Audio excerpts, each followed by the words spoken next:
Good afternoon from a very cold day in North Wales. Behind me you can see a trailer mounted generator, and this is the generator that was delivered to the company a few weeks ago now.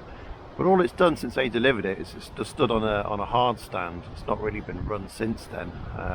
But the only time it's been run was very briefly when they dropped it off just to check it all worked. But since then, not really had a chance to look at it properly, so I thought I'd bring it here into the forest and just start it up and give it a go and do you a little video walk around and show you how it's all put together. You'll notice it's made by a company called Stephill Generators. Now, Stephill Generators, they are a British company, but they don't produce the engines or the alternators. They assemble it from units bought in from other manufacturers. And Stephill have been around quite a while now. They're quite a well-known company in these parts, and they're very big in the hire industry. A lot of the big hire chains use Stephill stuff, which is quite a good accolade really. It shows that they are reliable, because the hire markets is pretty punishing on any kind of plant really. So that's really the reason why I decided we'd get a Stephill one. As you can see, it's on a trailer. Well, it kind of is a trailer. It's not sat on a trailer. It's built to be road transportable. There's my car over there, bringing it here. I didn't leave it on the car for this demo because my car is quite tall and the generator leans back quite a bit, and it's already on a bit of a gradient, so the generator was on quite an angle. So I've taken it off the hitch just for this video. Alright, so let's do a bit of a walk around. I mean, obviously you've got the outputs here. You've got selector switch there, so on the rightmost option's 115 volts. Well, really it's supposed to be 110, but they do it on generators 115 because it's half a 230. It's easier for the windings. So it's got three 32 amp outputs on 110 volts.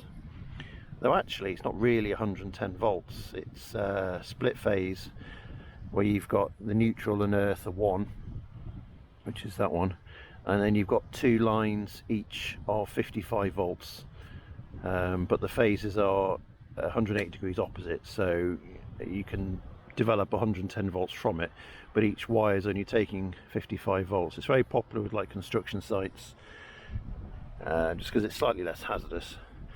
And there's also a 16 amp output on that too. Central position is the 230 volt, and you've got two 32 amp outputs on that. And you've also got two 16 amp ones too, although that one actually only comes on when you select the 400 volt option there. And the 400 volt is the 3-phase, which is this one. It's a 5-pin output, so you've got 3 lines, a neutral and an earth, as you would expect for 3-phase. They say 400 volts. Well, really it's just 3 lines of 230 volts, but because they're a third of a rotation out each, if you take current from 2 lines together, then you will get a 400 volt AC waveform. So I'm just going to get the keys so I can open the control panel.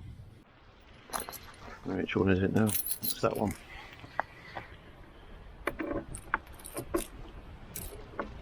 How do you open it? Oh yeah, there we go. Right.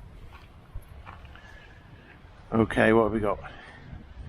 And how clear that is. You got all the breakers here, obviously, and the trips. Switch there says fuel pump prime, or press and hold for fuel level. Fair enough. The isolator's off at the moment, so nothing will power up just yet.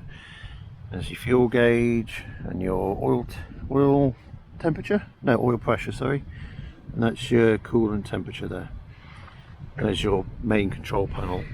That's made by a company called Deep Sea Electrics, and they're well known for this kind of thing. There are some trip switches on it as well. Just little ones, so that's cute. So let's have a look inside. This has all been locked. I think it's the same key.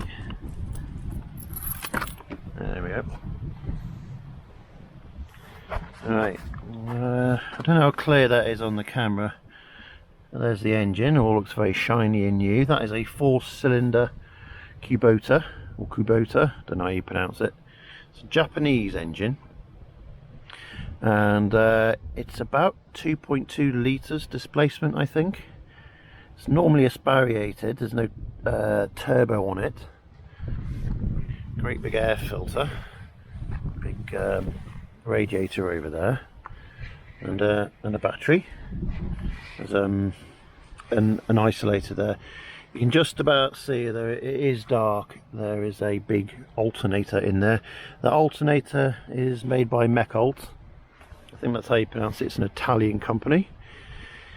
They don't, say Stephill, they don't just produce equipment with Kubota and Mekalt's engines and alternators. They do ones with Perkins and Stamford alternators and some other ones as well. I'll just shut that for a minute. We'll go around the other side. You've got your fuel cap there, just like a normal car one, I suppose. The tank in here, this whole black thing at the bottom, is the fuel tank. It's 120 litres, I think. It's quite a big tank. But you can, using these, connect it to a big external Bowser if you want to. So we've got another service panel here. So cold, the locks are a bit reluctant. That gives you the other side of the engine, where you can access the oil filter. And there's a coolant tank there. You don't fill it up from there though, I think you fill it up from there. Don't know yet. That's the fuel filter. That's the oil filter. Other than that, it's pretty straightforward really. Just shut it a minute. I'm just going to put the battery isolator switch in so it could actually be started. There we go. I've only done this once, and it's very briefly when they dropped it off. I thought it sounded quite cool actually, it sounded a bit like a Panzer. Just before I start, because when it started I won't be able to be heard very well on the microphone, but I'll just tell you about its capacity. It's a 20 kVA generator, this. That doesn't mean it'll generate 20 kilowatts. It produces, what does it produce? I think it's about 18 kilowatts on the 3-phase, and I think it's about 16 on the 2 single phases from memory. I'd have to check the specs of that. It's a 1500 RPM generator, and that's quite important. That was something that was something that we really wanted, because it runs much slower than most generators that you would buy, other than big ones that would run at 3000 RPM. So the fact this runs much slower, much more leisurely, means that it's much better suited for very long, reliable running. But it doesn't mean you need a much bigger engine to produce the same horsepower at a lower RPM. If you'd have been happy with a 3000 RPM generator, you could have had one with a much smaller engine than this. But there we go. The 1500 RPM generators, they're bigger, they're more expensive, but they're much nicer machines, and they run much more calmly and quietly, and they do last an awful lot longer between the service intervals. I should also say this whole generator is a Euro 5 compliant, or Euro V compliant, for emissions, which is really good. It's by far the cleanest burning generator I've ever had, and it has to meet those standards to be road towable. Actually, very few generators around do make that standard, so it's got to have the same emission standards as a modern car, because it's got wheels. Even though it's a generator, it's still considered to be an engine powered appliance on the highway, so it still has to comply with all the same regulation. Okay, well, should we give it a start? Now, I don't remember how to do it now.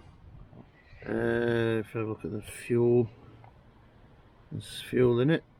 That's good, because I just tipped the jerry can in. a couple of jerry cans actually. So let's turn it on. I think what you do is you push the button twice and then it waits for a minute while the glow plug's light, and then it should fire up. I'll give it a go. Okay.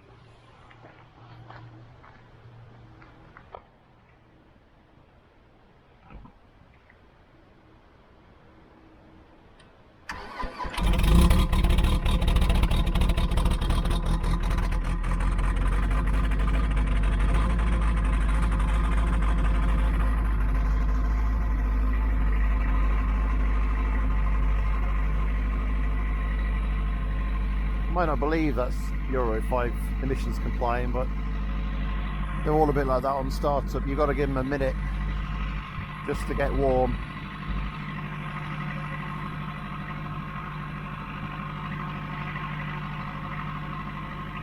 And the output looks very clear now. If I come around here, you should be able to see.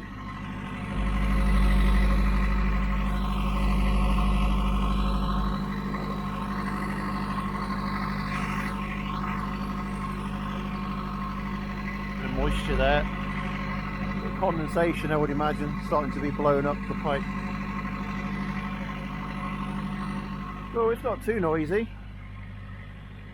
It's actually quite quiet. You find it hard to believe there's a 2.2 litre diesel engine running in there. Well, if you find that little walk around video interesting, do please like and subscribe, and also leave any comments you want in the comment section. Alright, well, I'll see you again in another video soon. Okay, thanks, bye.